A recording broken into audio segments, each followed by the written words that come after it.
So Piers Morgan interviewed Andrew Tate, and I don't know, man. I thought that homie was already found like guilty of sex trafficking and rape, and I'm saying that because I don't want to get demonetized. Yeah, I don't know. I thought he was already. I mean, you guys can correct me on this. I haven't followed it anywhere near closely enough, but I thought he was already donezo. So what happened? I don't know. Your guess is as good as mine. But anyway, Piers Morgan sat down with Andrew Tate here. And since it's a day that ends in Y, Piers Morgan wanted to go ahead and debate Israel-Palestine. It's like almost every day on his show since October 7th, he's been debating the issue. And by the way, to be fair to him, he's had many people on who are very staunch pro-Palestine voices. And that's more than you could say about most of mainstream media. So anyway, they get into it. It gets heated and aggressive. And we're not gonna watch all of it because it's actually really long. But you'll get the gist of it here. Let's watch and we'll break it down as we go. I'll ask you one more time.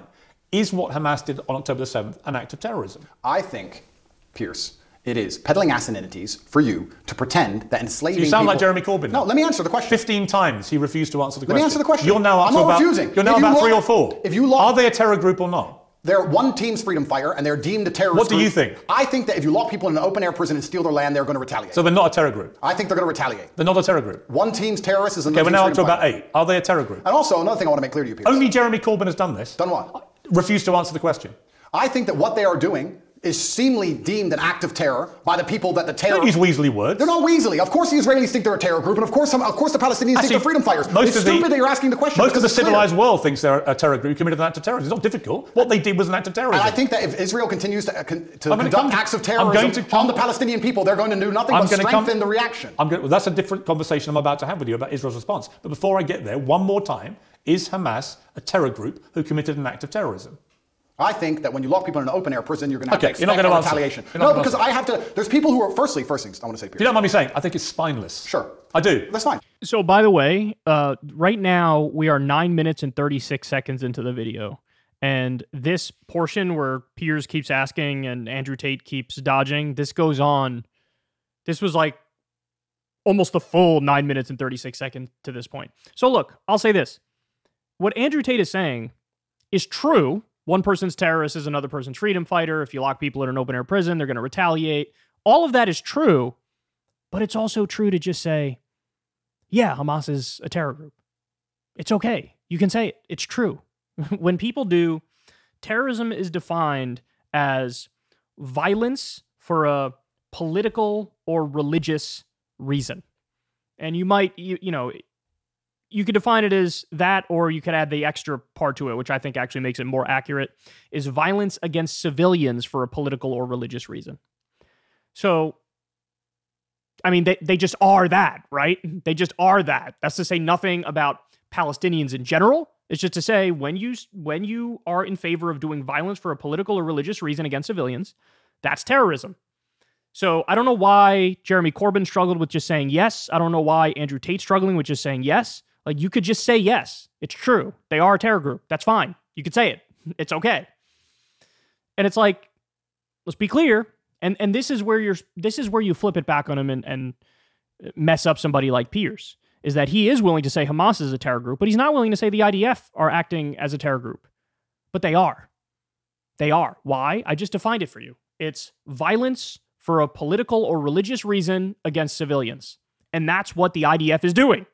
All right, let's continue. Sound like Jeremy Corbyn. Well, that is an Did you insult. see my interview with him? No. Right, 15 times last week, I asked him the same question. 15 times he prevaricated and wouldn't answer. Eventually, when someone does that enough times, you know what they really think. Okay. You don't think they're a terror group. Well, let me answer. You don't without think being they're a terror interrupted. group. No, what I think is this. On certain Because I'd be scenarios- really curious what you think an act of terror is if it's not massacring 1,500 innocent people, It's not including Holocaust survivors, Piers. kidnapping babies, Piers. decapitating Piers. people, cutting their limbs Piers. off, raping women. Yeah, talk about missing limbs. We're going to talk about that when we talk about what We Israel are, has done. but So when we let's- get there, it'll be in the context of you not admitting that was an act of terror. Well, let me answer the question for the final time.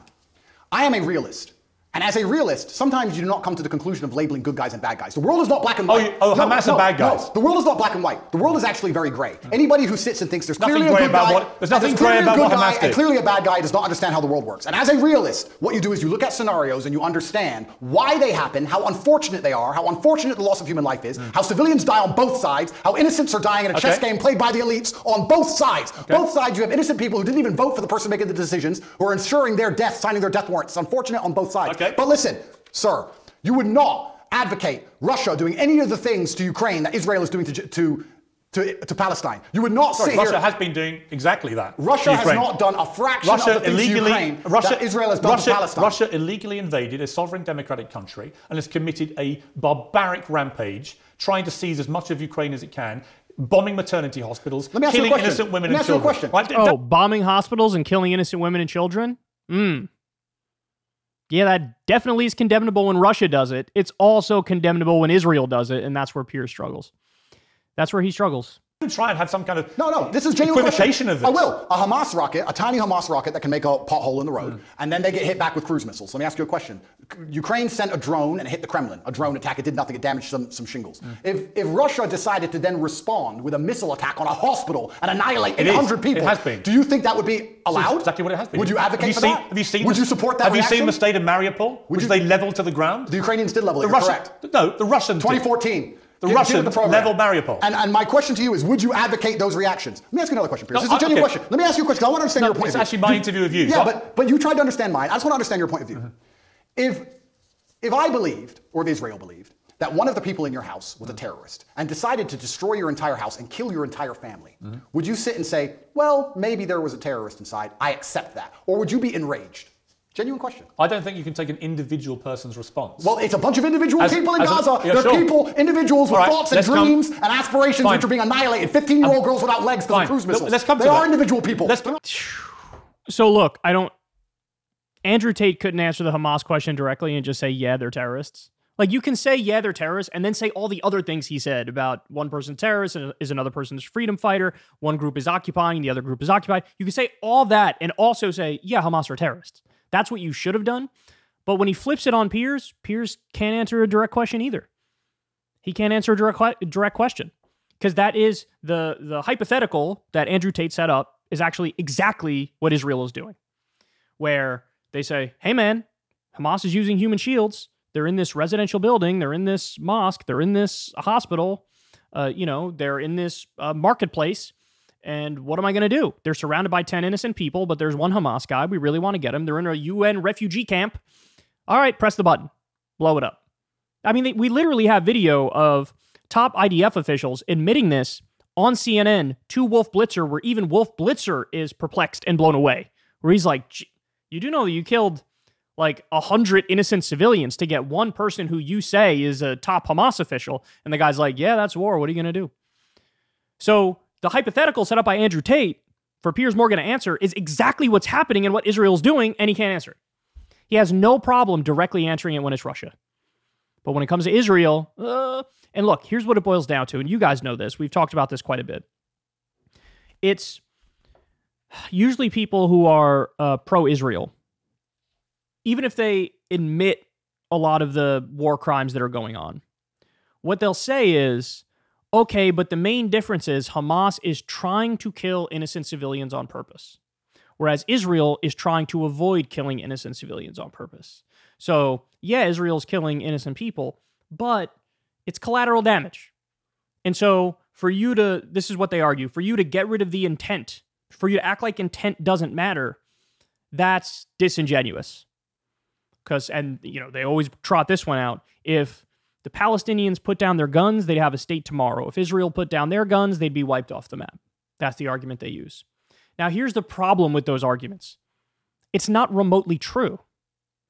So as we just described with the hospital example and the UN refugee camp example, when you have a civilian death rate between 74% and 94%, which is what it is, low number is UN, high number is Euromed Monitor,